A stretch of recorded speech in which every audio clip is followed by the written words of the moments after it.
Hello, my friends. It's Katie Rubin. How are you guys? Your friendly neighborhood modern mystic, energy healer, divine light channel, and lady with an injured ankle. That's my whole thing now. A lot of laying down, a lot of resting, a lot of getting support from you guys, which I really appreciate. Thank you all so much for those of you who are just sending love and support. I even had a friend send some stuff in the mail from California, and I'm just so grateful to you guys. It really does mean the world to me, so thank you for the support. I've pulled a 3-card spread for y'all. It's that time. It's Monday. It's what we do. This one's really sweet to me. I really like it. So we've got, once again, some repeat info. In the recent past position, we have the goblins card, which I believe we saw last week too, which is really, really interesting. Present moment. I love this card. You've probably heard me say before, it's my favorite card in the whole deck. The coming to life card. And the outcome card is heal the ouch. Just like I've been doing for weeks on end here, sitting on the couch, healing the ouch. Which rhymes. The couch ouch. The ouch couch. It's the ouch couch. That's where I live now. Okay, so let's just read what the deck has to say about this. But my first impressions, I'm sitting in the records of the group of you who are watching this, by the way. And the first thing I'm aware of is just there's a real sweetness to the shift in the energy from last week to this week. For those of you who don't know, and for those of you who do, we are in the middle of a Venus retrograde. And if you're not familiar with what that means, it'd be a great thing to Google today. What is a Venus retrograde? Tell me about this Venus retrograde we're in the middle of. But when you look at the energy of what Venus is and represents, and you look at what a retrograde is, so it's not a Mercury retrograde. Those are different. Those are the ones that we tend to talk about culturally, but I want to bring to the foreground consciousness around the Venus retrograde, which is to say everything to do with love and creativity and connection and community and togetherness and finances, money, beauty. All of those things are retrograding, meaning they're moving slowly, so slowly that we're getting an opportunity to be confronted by the issues in our lives that resonate at those frequencies. So everything to do with relationships, connection, love, money is going to be a little. Whereas in a Mercury retrograde, you're dealing with machines, cars, objects, contracts, communication, expression, that kind of stuff. Venus retrograde is a slightly different. Creativity, connection, love, unity, togetherness, relationships, romance, and money. Things to pay attention to and be extra aware of during a Venus retrograde. So if shit's been weird in your reality, you could read up a little bit more on what a Venus retrograde is. So to that end, I think that's influencing a lot of things that are happening right now. But we've got this goblins card in the recent past, and let's read what the deck has to say to us about that. We talked again about this last week, so here it is again, reminding us that last week, this is where we were, the recent past. Goblins are born when you're wounded and something essential is lost in the experience. From that point on, as you forget your wholeness, the goblins remain with you in the shadows. There, they remind you of what brought them into being by mimicking your own voice, tricking you into believing that you're unworthy, victimized, or unlovable. They hold you hostage through low self-worth, self-sabotage, and the feeling that you're lacking what you need. If goblins pay you a visit, know that they represent the shadow of your own self or someone else's, and that they are leading you into a potentially reactive situation. A goblin's card's appearance is an opportunity for growth, however, and a signal that you must love yourself. No human is without flaws. The goblin's message is that you must release resentments and negative self-talk. Those of you in my current 4-step class, here we are. Release resentments. It's something we're working with in one of my healing classes. Within you is the spark of the divine. Ask spirit to help heal you. Miracles can and do happen. Let go of the negativity. Recent past. Your shadow stuff is up. Your self-judgments are up in the recent past, and we're being encouraged to, I hear that card as get with your spiritual practice so that your spiritual practice can help you release those negative ideas and self-talk. And, something I want to say about this is that sometimes we need deep and profound energy healing to unlock stuck energies that create or allow us to hold on to negative ideas. And sometimes all you need to do is get outside and go for a walk. Like, walk around your block right now, and I guarantee you, you'll feel less negative than you did before you left.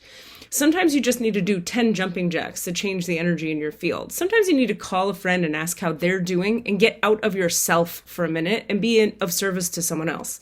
Sometimes you need to go into nature. Like, there's a lot of different things. You could jump into a cold river and just like change up your energy. Sometimes simply changing the energy in your field, your body being field, is all that's required to kind of shift your consciousness out of negative thinking into what else is possible thinking, curiosity, creativity, empowerment, etc. So just keep that in mind. Sometimes you need big, deep healing shit. Come to healing class, have a healing session.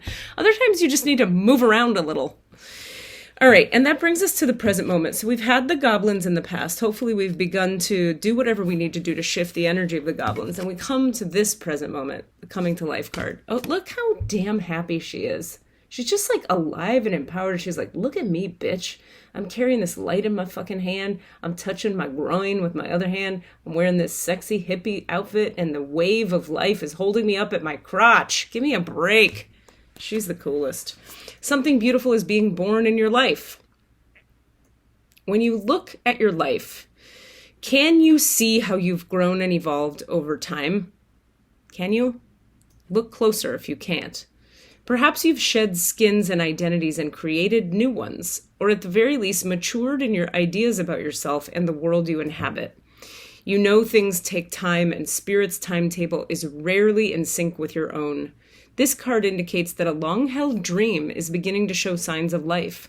You must try not to coax it along or shape it according to your desires. Spirit knows the best form for the manifestation of this dream, and your life can become even better than you could possibly imagine. Now is the time for reverence and awe. Allow the contours of your path to be carved by the hands of the divine. All you have to do is show up. This is essentially the central teaching of Katie Rubin's entire life. Like, my entire life is about this.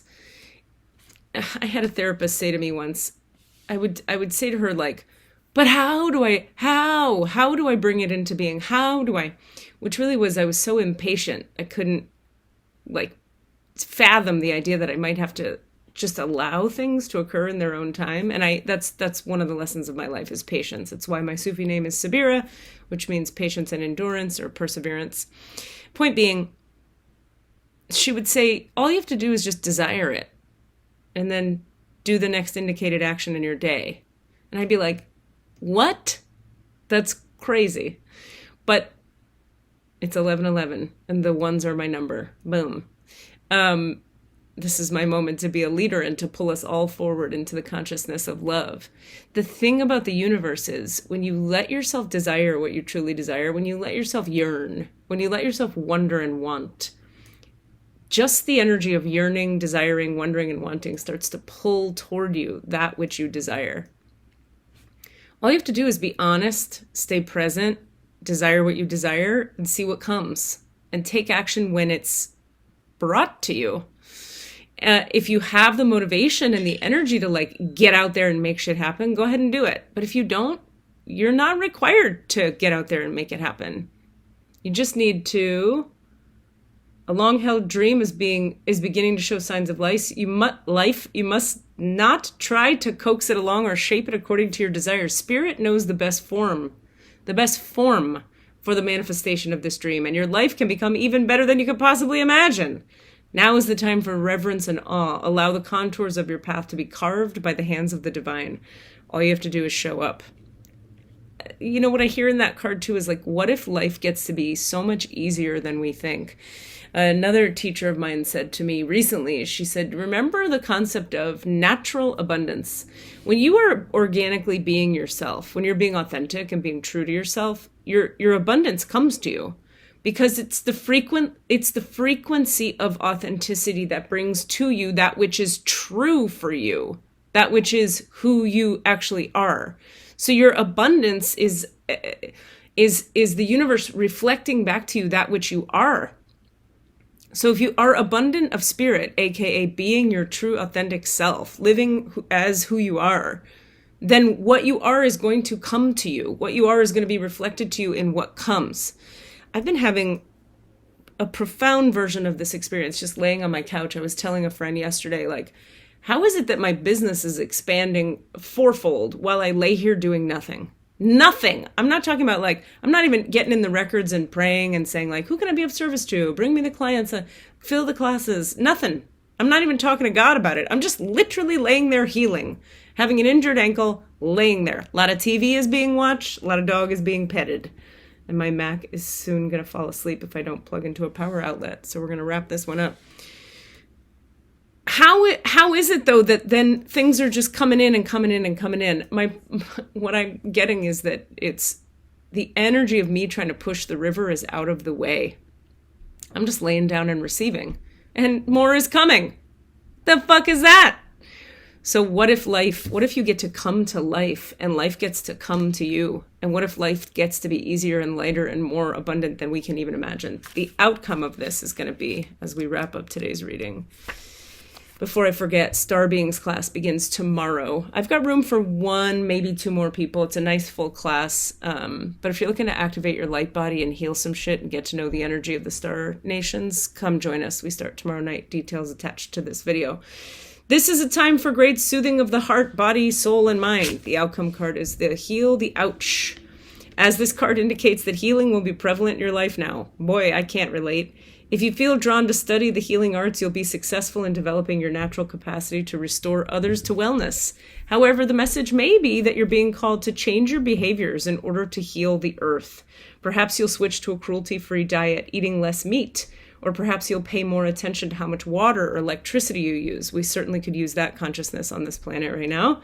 You're asked to be conscious of your footprint on the sacred earth and all of life, and to commit to the healing path. The Heal the Ouch card may also be an indicator of old wounds and broken bonds being mended. Reconciliations are possible now. Let bygones be bygones. So in facing our stuff and hopefully kind of shaking off the negative goblins of our lower selves, we come to the present moment where we're dropping the card, where we're coming to life, and we're being reminded that when you come to life, all you have to do is be you, and things come to you. It's all you got to do. It's less work than you think it is. And the outcome is we get to heal the ouch. Now, whether that looks for you like you get involved in the healing arts more directly, or it looks like eating less meat, or it looks like just having a cruelty-free life, or it looks like honoring the earth and being more connected to the healing frequencies of this gorgeous planet we sit on every day, whatever it looks like for you, that's the outcome of this coming to life, is we get some healing. But look at the magic, you guys. The present moment coming to life is a receptive coming to life. It's a feminine coming to life. It's coming to life and then just laying there on your couch and receiving abundance. What kind of miracle is that? That is the miracle of natural abundance. So let go of the negativity, be authentic, and receive what is authentically already yours. You see, it's already yours. You're just receiving it. And as a result, you get a bunch of healing the ouch.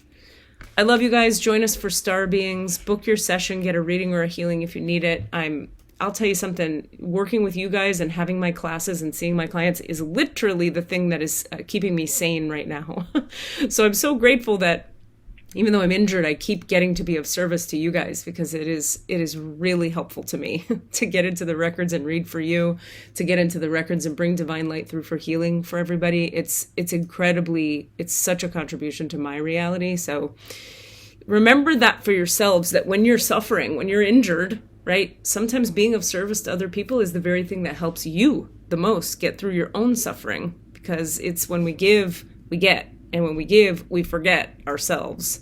And there's a real gift in that. So I love you very much. Be in touch. Take care of yourselves. Bye.